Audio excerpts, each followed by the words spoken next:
Mazuwa ose makatendeka Jesu. Aiwa mazuwa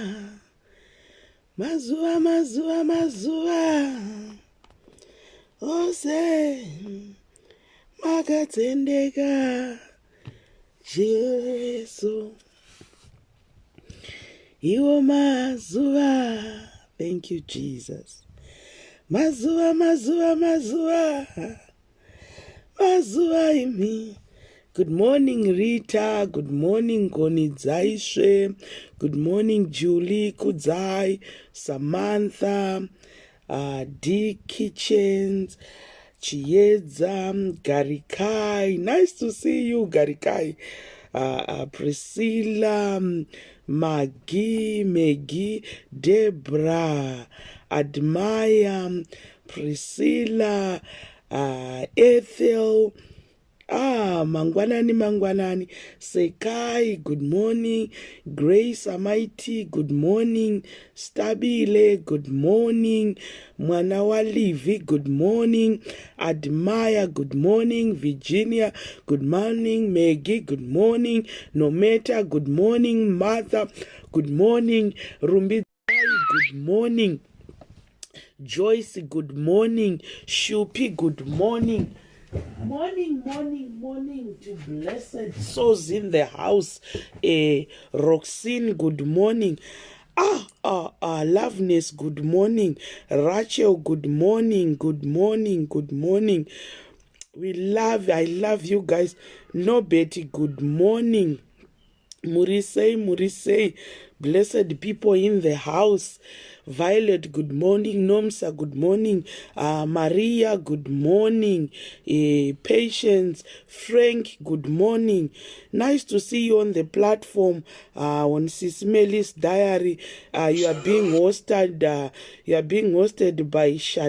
By Yoko Zunawe Zimbabwe.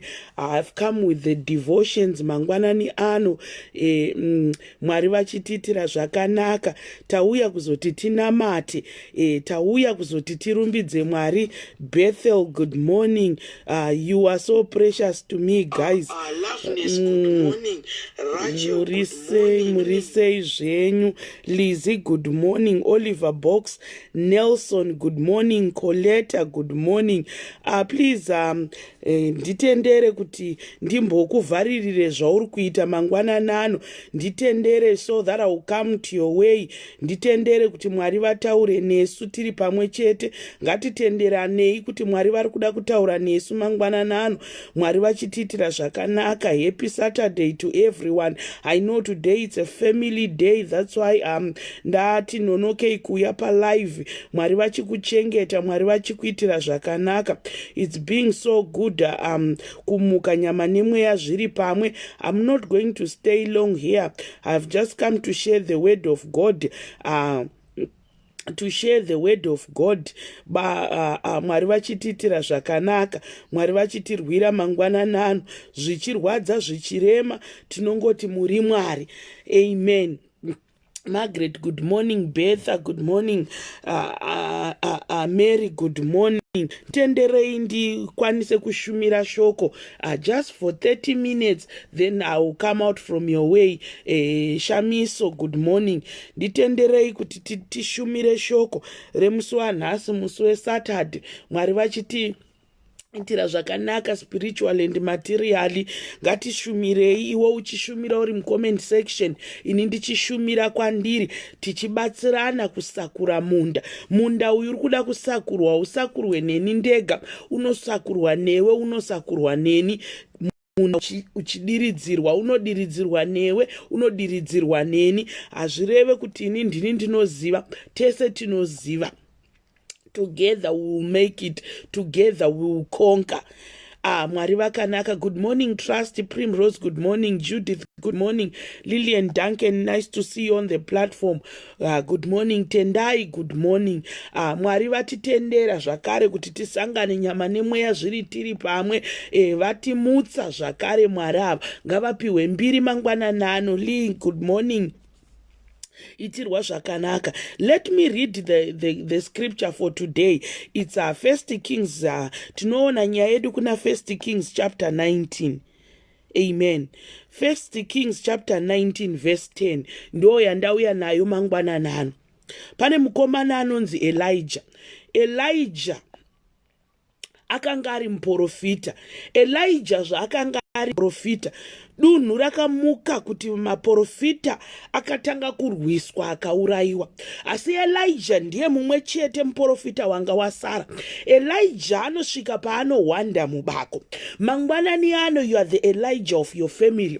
Mangwanani ano, you are the Elijah of your church. Mangwanani ano, you are the Elijah of the country. Mangwanani ano, you are the Elijah of the group. Mangwanani ano, you are the Elijah of wherever you are. Ndinoitirwa zvakanaka naElijah. Elijah anoti mhepo yasimuka, dutu rasimuka. Asi Elijah chinondifadza haabve pana Mwari, anomhanya achinohwandira mubako. Mangwanani ano pana anofanira kuhwanda mubako, pana anofanira kumhanya achihwanda mubako. Chinondifadza Elijah ari mubako, haana kutuka Mwari wake, haana kurasa Mwari wake. Mangwanani ano pana anofanira kusimudzwa.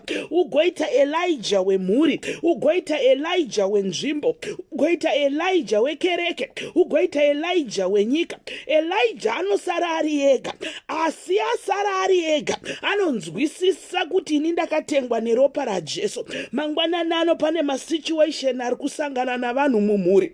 Mangwanani ano pana masituations ari kusangana navanhu mumakereke. Mangwanani ano pana masituations ari kusangana navanhu munyika. Asi ndauya kuzokuudza kuti be the Elijah. Elijah anoti mhepo ichisimuka, asi haarasi Mwari wake, haarasi tariro yake.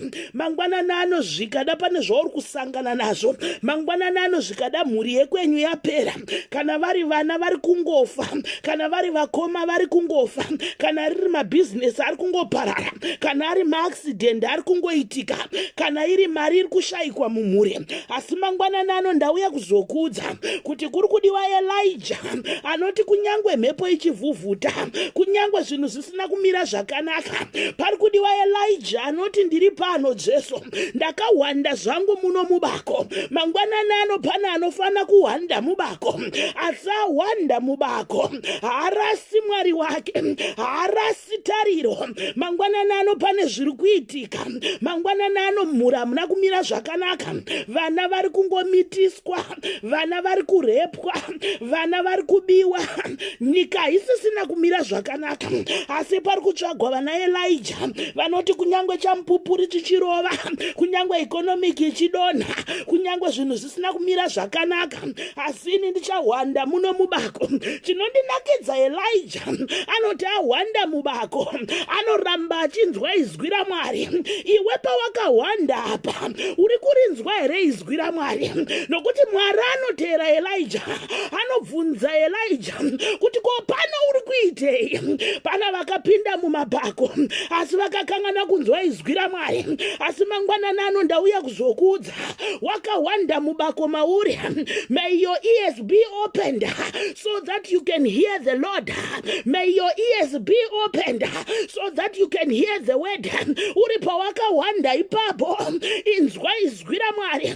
Pana vakadistractwa nekuti munyika mavhuvhuta, pane vakadistractwa nekuti munyika mafiwa, pana vakadistractwa nekuti mumhuri maita chigwambo. Asi ndauya kuzokuudza kuti pane iri kuda nzeve dzaMwari. Inzwa izwi raMwari. Uri mukurambwa imomo, uri mukuchema imomo, uri mukufirwa imomo, uri mukurambwa, ndinoda kuti unzwe izwi raMwari. Nekuti pane vakati vahwanda mubako, mhepo yasimuka, havana kunzwa izwi raMwari. Asi ndinofara nemuchinda Elijah, anoti kunyangwe zvake akahwanda mubako, nzeve dzake dzinovhurika, anonzwa izwi raMwari. Mwari vari kuda kutaura newe. Uri kurinzwa here izwi raMwari? Ndinozviziva kuti wakarambwa, ndinozviziva kuti wakafirwa, ndinozviziva kuti uri kuchema, ndinozviziva kuti une madisappointments, ndinoziva kuti wakabirwa, ndinoziva kuti uri kurwara. Asi pano pari kuda ane nzeve dzinenge dzaElijah, kunyangwe maprofita ari kuurayiwa, zvinhu zvisina kumumirira zvakanaka, asi nzeve dzake Elijah dzinonzwa izwi raMwari. Ndinozviziva kuti makanzwa kuti kumusha kune zvikwambo, ndakanzwa kuti makaiswa mazita enyu muhari, ndakanzwa kuti makaisa mazita enyu mumabhodhoro, ndakaziva kuti makaunzwa hamufe makabata vana, asi wakawanda mubako imomo. Izwi raMwari uri kurinzwa here? Izwi raMwari uri kurinzwa here? Tendera nzeve dzako dzivhurike, unzwe izwi raMwari. Pana anofanira kunzwa izwi raMwari, pana anofanira kunzwa izwi raMwari. Zvikada unepo wakawanda, asi tendera mweya waMwari ukunzwe, ukubate. Elijah anoti mhepo ichivhuvhuta, asi anonzwa izwi raMwari. Tinozviziva takarwadziswa, tinozviziva tiri kuchema, tinozviziva hazvina kumira mushe, tiri kuchema zuva nezuva, mara haizi kukwana, marriage haina kumira zvakanaka, vana vari kuita be rebellious, asi pane pawakawanda. Asi ndauya kuzokubvunza, wakawanda kudaro, uri kurinzwa here izwi raMwari? Can someone be like Elijah? Anoti akawanda kudaro, izwi raMwari anorinzwa. Pari kudiwa Elijah anomiririra mhuri, pari kudiwa Elijah anomirira dzinza, pari kubira Elijah anomirira kereke, pari kudiwa Elijah anomirira nyika. May you be the Elijah of today. Kunyangwe mhepo iri kuvhuvhuta, wakasarira for a purpose. Unoti naisisi Yoko, hamusi kuziva kuti kwedu kuri kufiwa, takatoprofitwa kuti mumwe nemumwe imi vasara hamupedzi gore rino, asi ndauya kuzokudza. Kunyangwe profitwa kudaro, kunzi kwenyu kuri kufiwa, hazvina mhosva. Ndiri kuda kuti uve nenzeve dzakavhurika, unzwe Jesu kuti vari kuti chii, nekuti Elijah hanzi anga asara ega. My God, Elijah anga asara ega, Elijah anga asara ega. Maprofita aparadzwa, zvikada ndiwo wasara wega mhuri, zvikada ndiwo wega wasara. Asi chandiri kuda kukuudza, in that storm, may you open your eyes, may you open your ears, nekuti Mwari vari kuda kutaura newe. God have a purpose for you. God have a purpose for you to prosper, for you to go forth. Pane vari kuda kuendwa, kwaune kwauri kuda kuendwa. Zvikada unoti nice. So, munofunga kuti kusara kwandaita uko ndinopona here. Na Jesu unopona, na Jesu unopona, na Jesu unopona. Why ndiri kutaura kudaro? Elijah anoti asara ega, asara ega kudai, anotosvika paanobvunzwa, naye Elijah uri kuitei pano? Anotaura kuti ndakawanda zvangu, asi vamwe vangu vese vaparara. Mangwanana ano zvikada ndiwe wega wasara mumhuri, zvikada mangwanana ano ndiwe wega wasara mukampani, zvikada mangwanana ano ndiwe wega wasara paguta, zvikada mangwanana ano ndiwe wega wasara muchechi. You are there for a reason, you are there for a purpose. May you partake the grace of Elijah, dzekuti nzeve dzake dzinonzwa, nekuti taita dambudziko mangwanana ano, rekuti pana vanhu vekuti kana muri mumatambudziko Mwari hamuchamunzwe. Kuna vanhu mangwanana ano vekuti kana misodzi yakazara pamatama Mwari haachamunzwe.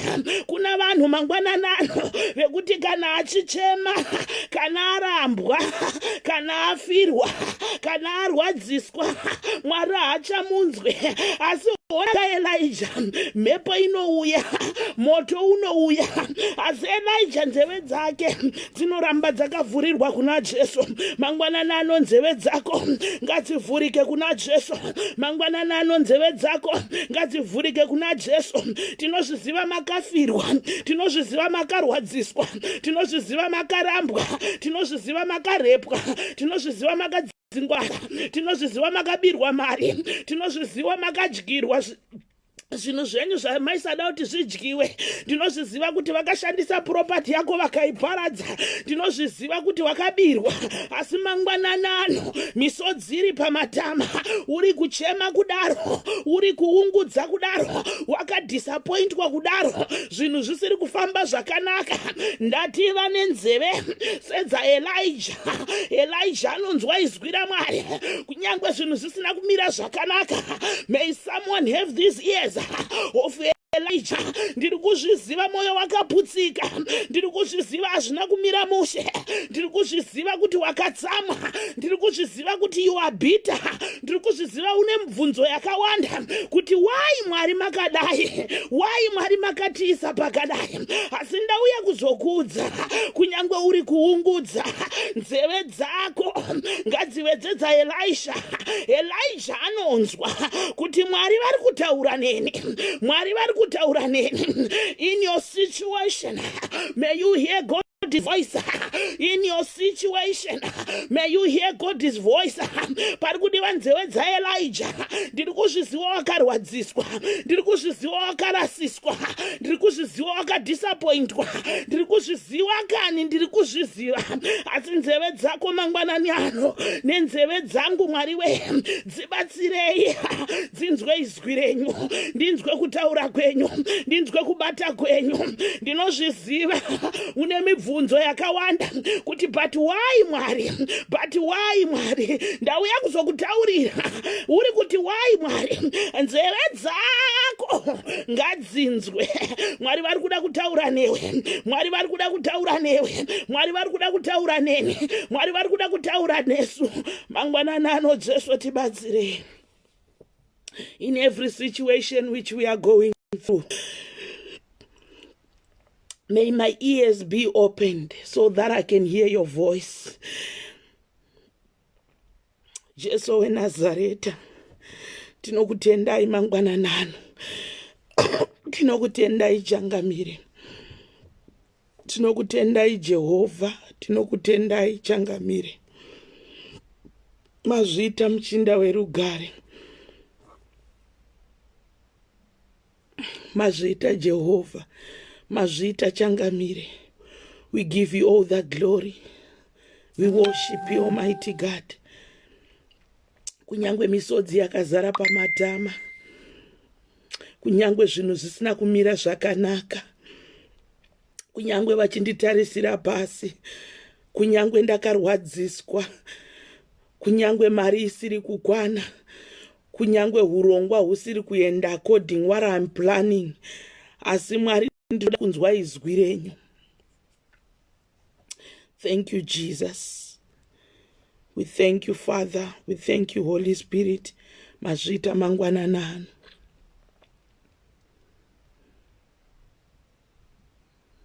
I love you, people. I love you, people. Be blessed, everyone. Thank you so much for tuning in for the morning devotions. Our theme scripture for today was 1 Kings chapter 19, verse 10. Ndo panga pari kubva shoko redu ranhasi. Mwari ngavavhure nzeve dzedu kunyangwe tiri mukuchema, kunyangwe tiri mukurwadziswa.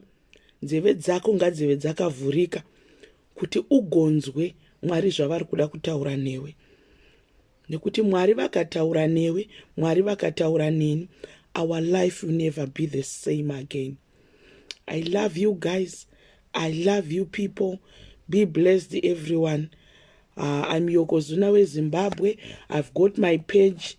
You can go and follow my page and like my page, Yoko Zimbabwe. Many thanks to SIS MELLY and the crew for allowing me to come and do the morning devotions. Be blessed, everyone. Thank you so much. Mwari vakuitirei zvakanaka. As I always say, I'm hosting Chaplain Piri here in Durban, Muswa 5 August. Ndinenge ndina Chaplain Piri kuno na Apostle Blessing. So please, anyone who wants to help us with finance, dzekuti tikwanise kuva hosta zvakanaka, with any amount, please can you come to my inbox yaYoko Zuna weZimbabwe with any amount, even 100 rand, 10 pounds, 10 US, with any amount for us to appreciate vanhu vaMwari. Be blessed, be blessed. Before you send your money to me, please pray for your money. I want you to pray for your money. I want you to pray for your money. I want you to give the name Mari. And it will be in Pine Town. To surprise the road. Tichitonge takwenda ku West Miduku. Just opposite garage. Mupine Town. Ndo munenge muna chaplain piri muswa 5 August.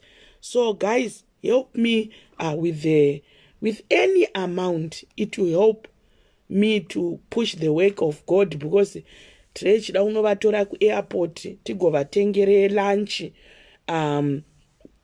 tigovatengere lunch nemasapa ne ningirikini nemari yekuva appreciate. For the meantime, matickets endege apo, B&B apo, guest house yapo. So with any amount, guys, we are ku inbox yangu Yoko Zuna weZimbabwe, or you go to my page, you take my number there, you call me. Kana uchida kuisa ne World Remit, kana uchida kuisa ne Abza, kana uchida kuita e-wallet, kana uchida kuisa ne inonzi Western Union. I'm happy with that. Be blessed. Kana uchida kuisa ne MoneyGram. All is well. Thank you so much, guys. Tinenge tiri mu Pine Town, guys. In Pine Town. Do patiri Pine Town. Just come to my inbox if you need the direction. I will send you the location so that it will be easy for you. Thank you so much. Be blessed, everyone. Ropafadzwa mangwana nanu. Uve ne weekend yakanaka. Rutsoka rwako ngarufambire kwarunodiwa. Rutsoka rwako ngarufambire kwa unoona ropafadzo. Why ndiri kuti tsoka yako ngaifambire kwa unoona ropafadza? Be like Ruth. Ruth paakafamba achinonhongerera akanopinda munda maBoaz. Kufamba kunokomborera. So rutsoka rwako ngarufambe kwarinokomborera. Rutsoka rwako ngarusaite kunge raDhavhidhi anokwira pamusoro pemarata ogoongorora ogoonerera mukadzi ogoonerera mukadzi waUria. Ogoonerera mukadzi waUria osvika pakuchiva mukadzi waUria osvika pakumuuraya. Rutsoka rwako ngaridzidze kufambira kunouya neropafadzo, kwete kunounza rutsamwiso rwaMwari muupenyu hwako. Every morning before you go out, say Mwari, ndiri kuda kuti muropafadze tsoka dzangu dzifambire kunounza ropafadzo. Vana Ruth vakafamba mumamunda mana Boaz, wakaona wana Boaz. Don't be like David anokwira pamusoro pemarata. Rutsoka rwake runokwira pamusoro pemarata kuti atadzire Mwari chete. Kutadzira Mwari chete David, nekuti rutsoka rwake rwakwira pamusoro pemarata. Tinoramba mweya wekuti rutsoka rwedu rufambe kwarinotadzira Mwari. Tiri kuda rutsoka rinofambira kunowanisa mafruits eupenyu, kunowanisa maropafadzo.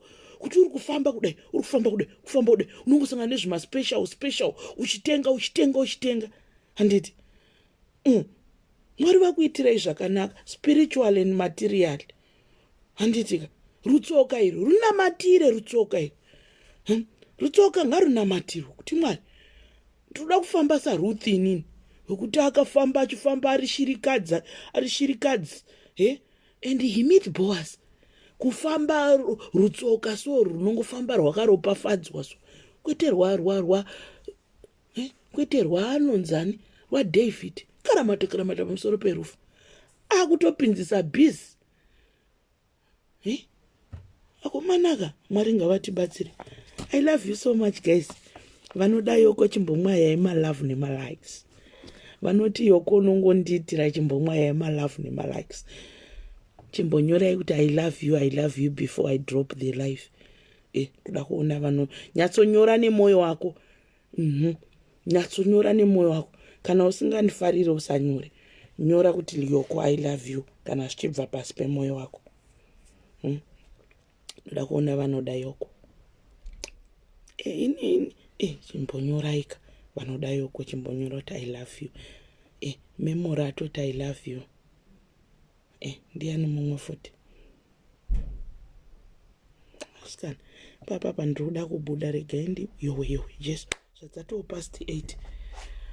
Anyway guys, I love you so much. I love you so much guys. Ndinokudai zvakanyanya. Regai ndi drop a life.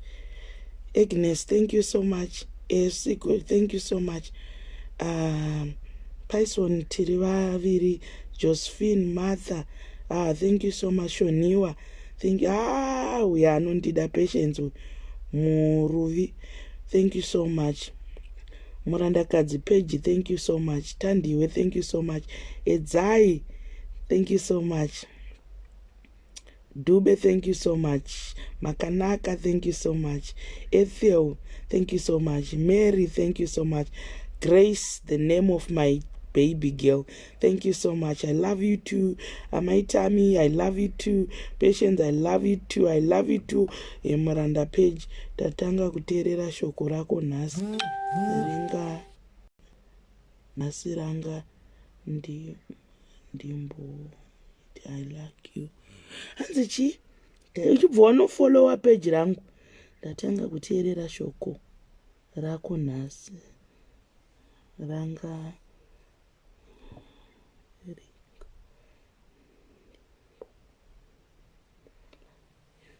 Thank you so much, Grace Almighty. Be blessed. Be blessed so much. Be blessed so much. I love you, Joanna. I love you. I love you. I love you. I love you. Thank you so much, guys. Sbongila, I love you. Also, Vongai, I love you. Madao, I love you. My lovely person, Madao, how are you? I love you so much. Thank you so much. Shirega ndi drop a life, guys. Ndine naimi munombonawo zvinoita Mwari zvandinoitirwa nababa Bazili. Inini ndiri broke. Vakuisa pay yemukomana wemubindu, ini yangu havaisi. Vakuti enda unotora pay yemukomana wemubindu usangana naye unomupe. Ndikati ko yangu zvikanzaiwa yakwanisa ndaisa. Ndiudzewo kuti baba Bazili onaimi voisa pay yemukomana wemubindu maaccount mangu. Vakuti enda unotora pay usangana naye umpe. Ndikati ko yangu ke havana kundisira pay yangu. Naimi baba Bazili zvavanonditira. I love you so much, guys. Naimi zviri fair izvozvo. Zviri fair zvandoitirwa nababa Bazili. Tokozana, how are you? I love you so much. Apa kurwadza kwazvo kufamba kunodikinya kuenda kumastoro kure kuroko. Apa iwa una kana send unosvikotora mari yemunhu wopa munhu iwo wodzoka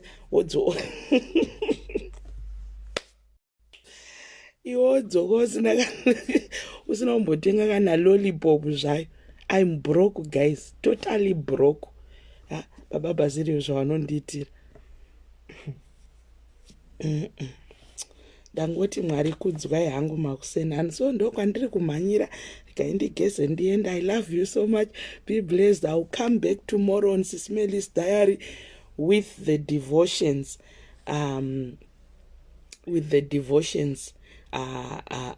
Tomorrow morning I'll come back with the devotions. Before we go to church, I'll hit up on Melly's diary. Then I'll come with the devotions. Kupeji kwangu kune vanhu vakazondifonera vakati sisi Yoko tikuda part 2 inombonzi hure chi inonzi mvana chi. So pamwe nhasi masikati oro nhasi manheru ndichauya that topic. I love you so much.